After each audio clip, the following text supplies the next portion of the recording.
Hello there, back out again. Ooh. But a short one again. Got to keep the distance down until I get this foot 100%. Got a family to drop me off at the point. I started hiking, not far, and I'm going up, well, in the area of Pendle Hill today on my own, Billy no mate. I'm happy with that. As long as I'm out, having some fresh air, camping, just focusing on the camping, and life's good. But for now, bye now.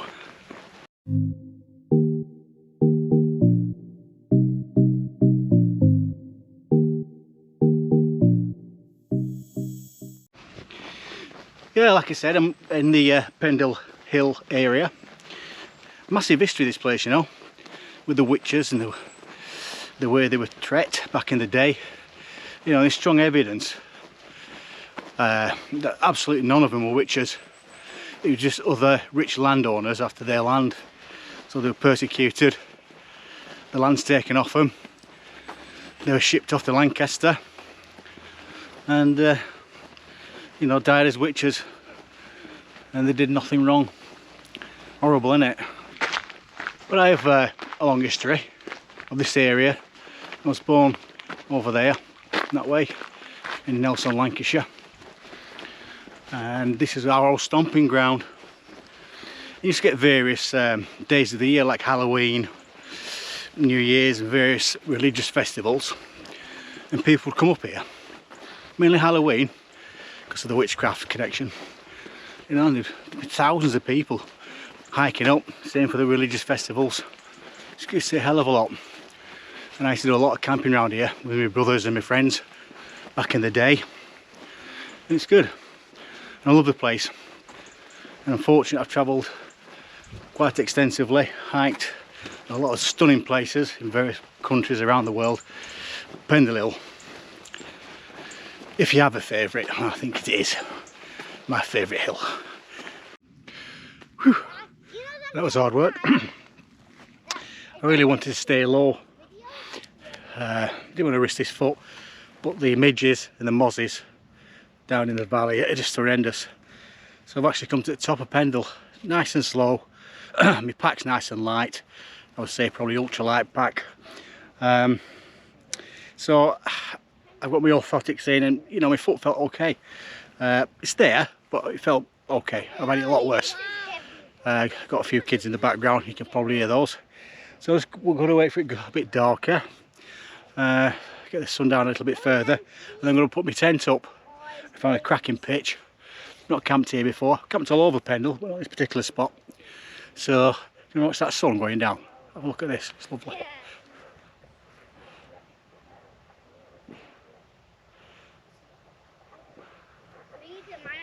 Nice, eh? Right, so I'm going to get my tent set up in a bit.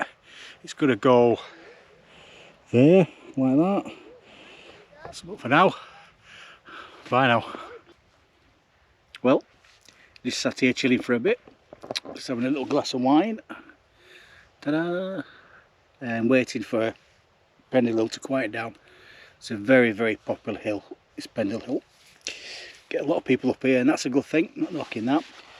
So I'm way away from the track, and when it's quieted down completely, I'll get my tent up. Still bags of light. Just been chatting with two young fellas.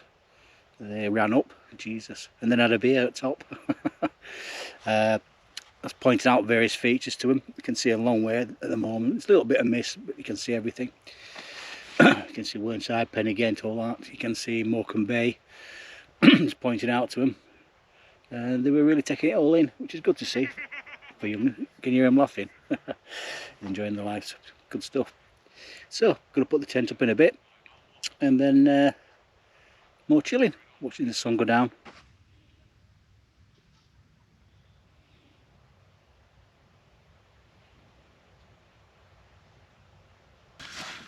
Morning. Well, bit of a strange one yesterday. The Pendle is a very, very popular feature, and there was people knocking around until well after dark last night. quite a few coming across with head torches. You know, why not? It's all good stuff. So I had to wait till quite late to set up. But I eventually got set up. I had to do it on my head torch. And just got my head down straight away and slept straight through. Nice and warm. Ended up kicking the quilt off quite a lot, which is nice. Weird thing was, it rained a bit last night. I really weren't expecting that. But it was good. Nice flat spot here. Lovely place, Pendle Hill, but like I said, very busy. Especially in the summer months or better weather. So I'm just having a chocolate, hot chocolate now. Cheers. Ah, it's nice. And then I'm gonna pack up, have a slow bimble down, and then head off back to Warrington.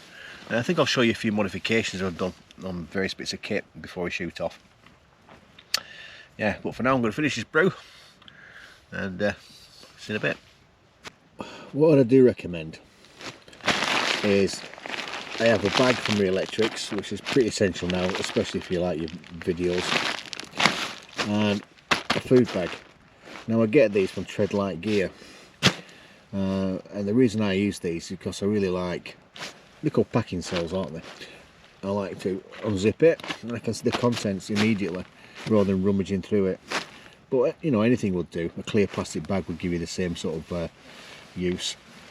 But your food bag, and I would say your electrics bag, are pretty essential. You don't want kit scattered all over the place. You want to keep it organised, especially inside the tent. Now with these you can get something very similar from IKEA and pence, you know, a few quid. Obviously not as light or well made, but they work the same, you know, they're only a couple of grams heavier. So there you go, food bag, electrics, and I also have another little one for camera kit. Now I've showed you the scarp before, I'll give you a quick look at it again. Heavily modified.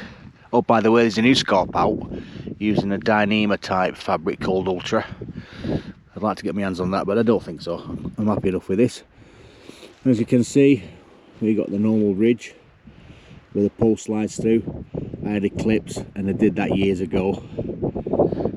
It's really been successful and it goes up so slick now. It's a great tent, I love the tent, fantastic. On my pack here, a couple of pouches I've added. There's also another video to this, heavily modified Osprey Levity. It ripped and tore on me, and since I've done these modifications it's been great.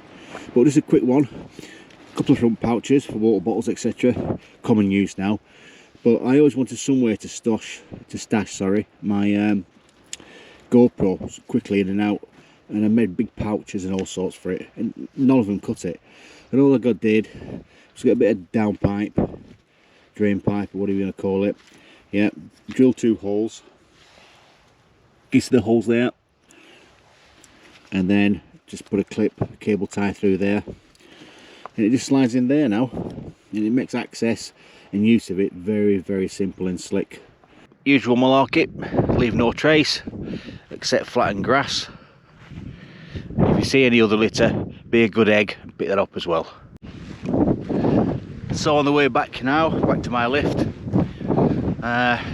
you know, I didn't get bothered by any midges or mozzies at all last night. It's really good, and I'm not sure if that's because there weren't any around here or because of the precautions I took.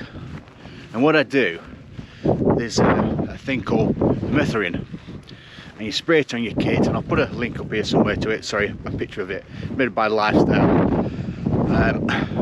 You spray it on your kit and it really works. Well, it works for me.